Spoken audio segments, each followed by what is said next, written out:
வணக்கம். இது people English series. இந்த வீடியோல நம்ம அட்வைஸ், ரெக்கமெண்ட் அண்ட் சஜஸ்ட் என்ன வித்தியாசம் அப்படின்னு தெரிஞ்சுக்க போறோம். வெறுமனே அர்த்தத்துல இல்ல, சென்டென்ஸ் ஸ்ட்ரக்சர்லயும் என்னென்ன டிஃபரன்ஸ் இருக்குங்கிறத பார்க்கலாம். ஜென்ரலா கம்பேர் பண்ணினோம் அப்படின்னா, அட்வைஸ் அப்படின்னா அறிவுறுத்துதல், அறிவுரை சொல்றது. இது ரொம்ப ஃபார்மல். ஏன் அப்படின்னா, யாரு நமக்கு அட்வைஸ் பண்ணுவா? நம்மளோட பெரியவங்க தான் நமக்கு அட்வைஸ் பண்ணுவாங்க. நம்மளுடைய டீச்சர்ஸ், நம்மளுடைய ஹையர் அஃபிஷியல்ஸ், வீட்டுல இருக்க பெரியவங்க, அப்புறம் டாக்டர்ஸ், இவங்கெல்லாம் தான் நமக்கு அட்வைஸ் பண்ணுவாங்க இல்லையா? சோ ரொம்ப ஃபார்மலான சுச்சுவேஷன்ல நம்ம அட்வைஸ்ன்ற வார்த்தை யூஸ் பண்ணுவோம். அதை விட லெஸ் ஃபார்மல் அப்படின்னு பார்த்தோம்னா ரெக்கமெண்ட். ரெக்கமெண்ட்ன்றது என்னன்னா, நம்மளுடைய பர்சனல் எக்ஸ்பீரியன்ஸை பேஸ் பண்ணி நம்ம யாருக்காவது எதையாவது பரிந்துரை செய்தல், அதுதான் நம்ம ரெக்கமெண்ட்னு சொல்றோம்.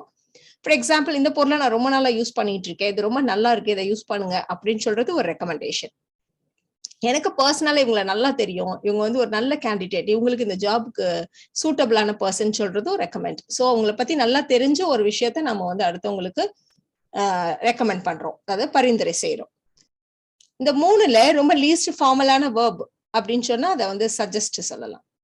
இது பர்சனல் எக்ஸ்பீரியன்ஸ் அப்படிலாம் எதுவும் இல்லை, நமக்கு தோணுன விஷயத்த, ஒரு ஐடியாவை, ஒரு ஒப்பீனியனை இப்படி ட்ரை பண்ணி பாருங்களேன், இப்படி செஞ்சு பாருங்களேன் அப்படி சொல்றது சஜஸ்ட். சாதாரணமா ஒரு ஹோட்டல்ல போய் கூட இது ரொம்ப நல்லா இருக்கும், இதை ட்ரை பண்ணி பாருங்களேன் அப்படின்னு சொல்றது கூட ஒரு சஜஷன் தான் இல்லையா? சோ இந்த மாதிரி இடங்கள்ல தான் நாம சஜஸ்ட் யூஸ் பண்றோம். So advice, recommend and suggest, இந்த மூணுமே வேர்ப்ஸ். நம்ம ஃபர்ஸ்ட் எடுத்துக்க போற அட்வைஸ், சொன்ன மாதிரி அட்வைஸ் அப்படின்னா அறிவுறுத்துதல், அறிவுரை சொல்றது. இந்த அட்வைஸை பொறுத்த வரைக்கும் இது வழக்கமான சென்டென்ஸ் ஸ்ட்ரக்சர்லயே தான் இருக்கு. நம்ம யூஸ்வலா சொல்லுவோம் இல்லையா, ஒரு சென்டென்ஸ் ஸ்ட்ரக்சர், அதே ஃபார்மேட்ல தான் நம்ம அட்வைஸை யூஸ் பண்ணுவோம். அதுல எந்த மாற்றமும் இல்லை. சோ சப்ஜெக்ட் என்ன செய்தார் அப்படின்ற இடத்துல வேர்புக்கு பதிலாக நம்ம அட்வைஸை யூஸ் பண்ண போறோம். டென்ஸுக்கு ஏத்த மாதிரி அட்வைஸ், அட்வைசஸ், அட்வைஸ்ட், இந்த மாதிரி நம்ம யூஸ் பண்ண போறோம்.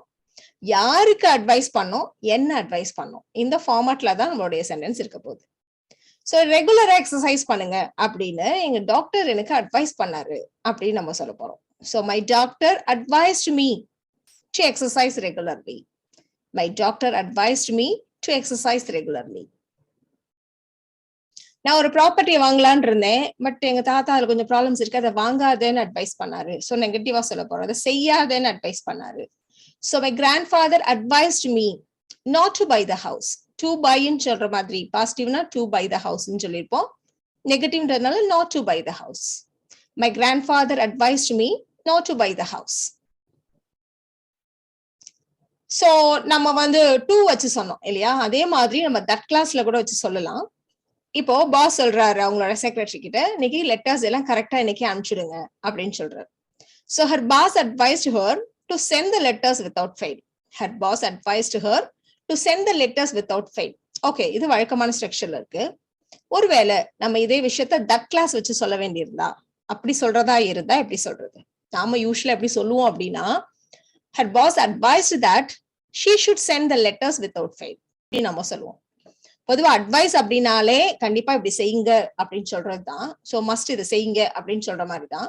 சோ அதனால இந்த ஷுட்ங்கிற வார்த்தை ரிடண்டன்டா இருக்கும். ரிடண்டன்ட் அப்படின்னா தேவைக்கு அதிகமா ஒரு விஷயத்த, ஒரே மேட்டரை நம்ம தேவைக்கு அதிகமான வார்த்தைகளை யூஸ் பண்ணி சொல்ற மாதிரி இருக்கும், ஒரே விஷயத்த இரண்டு வார்த்தைகளை வச்சு சொல்ற மாதிரி இருக்கும். சோ அதனால பொதுவா அந்த ரிடண்டன்ட்ங்கிறது ஒரு பெரிய கிராமட்டிக்கல் எரர் இல்லை, பட் அதை தவிர்க்கிறது நல்லது அப்படின்னு சொல்லுவாங்க. சோ அந்த வகையில நாம இந்த மாதிரி ஷுட் யூஸ் பண்ணாம இருக்கிறதா நல்லது. ஜெனரலா எப்படி இதை சொல்றது? பொதுவா இந்த அட்வைஸா இருக்கட்டும், ரெக்கமெண்டா இருக்கட்டும், சஜஸ்டா இருக்கட்டும், இந்த த்ரீ வேர்ப்ஸுமே சப்ஜெக்டிவ் வேர்ப்ஸ். சப்ஜெக்டிவ் மூட்ல எப்படி ஒரு சென்டென்ஸை மேக் பண்றது நம்ம ஏற்கனவே ஒரு வீடியோல சொல்லியிருக்கோம். என்ன செய்யணும் அப்படின்னா, இந்த தட் கிளாஸ்ல சப்ஜெக்ட் இருக்கு இல்லையா, இது பக்கத்துல வர்ற அந்த வேர்ப், அது எந்த டென்ஸையும் ஃபாலோ பண்ணாது, பேசிக் டென்ஸ்ல தான் அது இருக்கும். பேசிக் வேர்பை மட்டும் தான் அதுல நம்ம யூஸ் பண்ணுவோம். இந்த இடத்துல இப்ப சப்ஜெக்ட் ஷீன் இருக்கிறதுனால பிரசன்ட் டென்ஸ்ல இது கூட எஸ் சேர்க்கணுமானா அது சேர்க்கக்கூடாது, பாஸ்ட் டென்ஸ்லயும் யூஸ் பண்ணக்கூடாது. பேசிக் வேர்ப் என்னவோ அது அப்படியே யூஸ் பண்ண வேண்டியதுதான். Her boss advised that she send the letters without fail. அவ்வளவுதான். இப்போ நாம ரெக்கமெண்ட்ன்ற வேர்ட் எடுத்துக்கலாம். சோ இந்த ரெக்கமெண்ட் அப்படின்னா நம்ம பரிந்துரை செய்தல் அப்படின்னு நம்ம சொன்னோம். இப்போ இதோடைய சின்டாக்ஸ் பார்த்துக்கோங்க.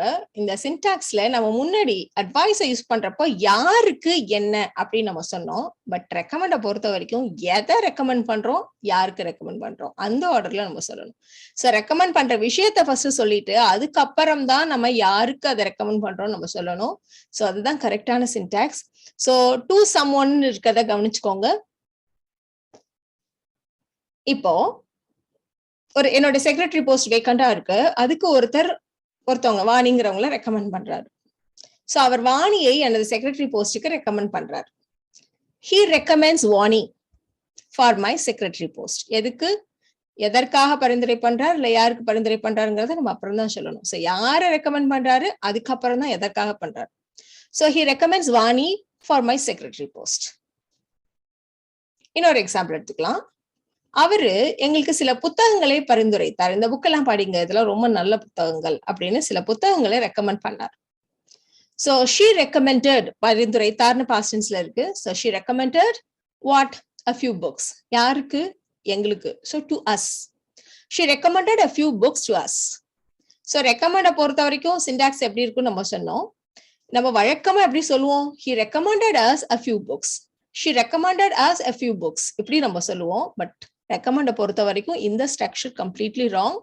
நம்ம 2 சேர்த்து தான் இதை சொல்லணும். ஒன்னு she recommended to us a few books ன்னு சொல்லலாம். இல்ல அதை விட better she recommended a few books to us அப்படின்னு சொல்றது தான்.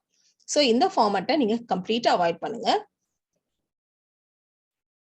ஒரு இடத்துக்கு போகணும், நீங்க அங்க போறீங்கன்னா டாக்ஸில போறதுதான் நல்லது அப்படின்னு அவர் ரெக்கமெண்ட் பண்றாரு. ஒரு ஐடியாவை ரெக்கமெண்ட் பண்றாரு, அப்படி போறதுதான் நல்லது. So he recommended taking a taxi. So இந்த மாதிரி ஃபார்மேட் அலௌடு. அதாவது ஒரு நவுன் ஃப்ரேஸ் ரெக்கமெண்ட ஃபாலோ பண்ணி ஒரு நவுன் ஃப்ரேஸ் வர்றது கரெக்டான syntax. So he recommended taking a taxiன்னு சொல்லலாம். இல்லனா நம்ம that class வச்சு சொல்லலாம். He recommended that I take a taxi. சொன்ன மாதிரி recommend, suggest, advise எல்லாமே subjunctive verbs. அதனால that classல நம்ம subject என்னவோ அது பக்கத்துல வர்ற verbுக்கு எந்த டென்ஸையும் நம்ம யூஸ் பண்ணக்கூடாது, பேசிக் verb தான் யூஸ் பண்ணணும். ஸோ அவர் எனக்கு தான் advice பண்றாருன்றதுனால he recommended that I take a taxi. அவ்வளவுதான். இன்னொரு விஷயம் என்ன அப்படின்னா, recommend and suggest ரெண்டுக்குமே இந்த to வச்சும் சொல்லக்கூடாது. So he recommended to take a taxi ன்னு சொல்லக்கூடாது, அது தப்பு.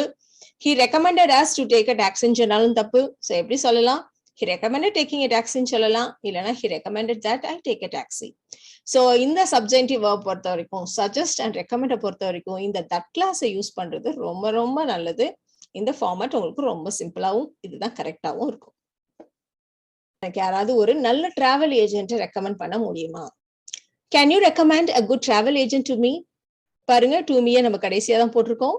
Can you recommend me a good travel agent ன்னு வழக்கமான ஸ்ட்ரக்சர்ல சொல்லக்கூடாது. So can you recommend a good travel agent to me? Suggest. So சொன்ன மாதிரி சஜஸ்ட்ன்றது இதை யோசிங்க, இப்படி பண்ணலாமான்னு யோசிங்க, இது ஒரு நல்ல விஷயமா இருக்கும் அப்படின்னு உங்களுடைய ஐடியா இல்ல ஒப்பீனியனை மற்றவங்களுக்கு சொல்றதுதான் சஜஸ்ட். ஸோ சஜஸ்டும் சொன்ன மாதிரி ஒரு சப்ஜெக்டிவ் வேர்ப். அட்வைஸ் கூட சப்ஜெக்டிவ் வேர்ப் தான், ஆனா அது கூட டூ எல்லாம் வழக்கமா யூஸ் பண்ணலாம். ஆனா ரெக்கமெண்ட் அண்ட் சஜஸ்ட பொறுத்த வரைக்கும் நம்ம கரெக்டா சப்ஜெக்டிவ் மூலம் மட்டும்தான் நம்ம அதை யூஸ் பண்ணணும்.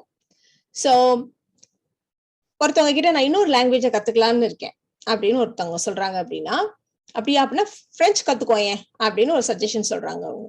ஸோ இது பர்சனல் எக்ஸ்பீரியன்ஸ் எல்லாம் சொல்லல, அவங்களுக்கு தோணுது இன்னொரு லாங்குவேஜ்ல நீ பிரெஞ்சு கத்துக்கலாமே அப்படின்னு சஜஸ்ட் பண்றாங்க. She suggested that he study French. So இது சப்ஜெக்டிவ் மூட்ல இருக்கு, இந்த சென்டென்ஸ் சப்ஜெக்டிவ் மூட்ல இருக்கு. தட்டுக்கு அப்புறம் he பக்கத்துல நம்ம ஸ்டடீஸ்ன்னு சொல்லல, சஜஸ்டட்னு வந்திருக்கிறதுனால இதையும் நம்ம பாஸ்ட் டென்ஸ்லயே யூஸ் பண்ணல, பேசிக் verb. She suggested that he study French. அவ்வளவுதான். வேணுமானா நாம இந்த தட்டை விட்டுட்டு பேசுறப்போ she suggested he study French அப்படி கூட நம்ம சொல்லலாம். ஹோட்டலுக்கு போறீங்க, இந்த சூப்பை ட்ரை பண்ணுங்க, ரொம்ப நல்லா இருக்கும் அப்படின்னு சொல்றாரு. So he suggested that I try this soup. He suggested that I try this soup. So இத he suggested me to try this soup ன்னு சொல்லக்கூடாது, he suggested that I try this soup. அவ்வளவுதான்.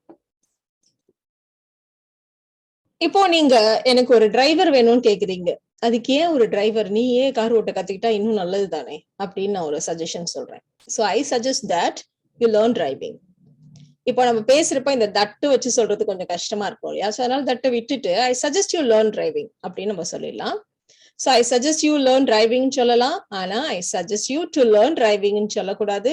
இந்த இடத்துல இந்த செகண்ட் சென்டென்ஸ்ன்றது இதோடைய short form, இந்த தட்டை எடுத்துட்டு சொல்றது தானே தவிர நம்ம வழக்கமான சென்டென்ஸ் ஸ்ட்ரக்சர் படி யாருக்கு என்னன்ற ஃபார்மேட்ல இதை நம்ம சொல்லல. இந்த தட் கிளாஸ்ல தட்டை எடுத்துட்டு நம்ம இதை சிம்பிளா சொல்லியிருக்கோம், அவ்வளவுதான். இந்த வழக்கமான சென்டென்ஸ் ஸ்ட்ரக்சர் படி ஐ suggest you to learn driving சொல்றது கிராமட்டிக்கல் மிஸ்டேக், அதை நம்ம அப்படி சொல்லக்கூடாது.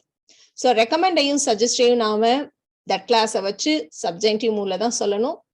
ஸோ அதுதான் கரெக்டான சென்டென்ஸ் ஸ்ட்ரக்சர். ஸோ இந்த வீடியோல நாம suggest and recommend and advice compare பண்ணினோம். சஜஸ்டையும் ரெக்கமெண்டையும் என்ன மாதிரி ஒரு சென்டென்ஸ் ஸ்ட்ரக்சர்ல யூஸ் பண்ணுங்கிறதையும் தெரிஞ்சுக்கிட்டோம். இந்த வீடியோ உங்களுக்கு யூஸ்ஃபுல்லா இருக்கும்னு நினைக்கிறேன். Thank you so much.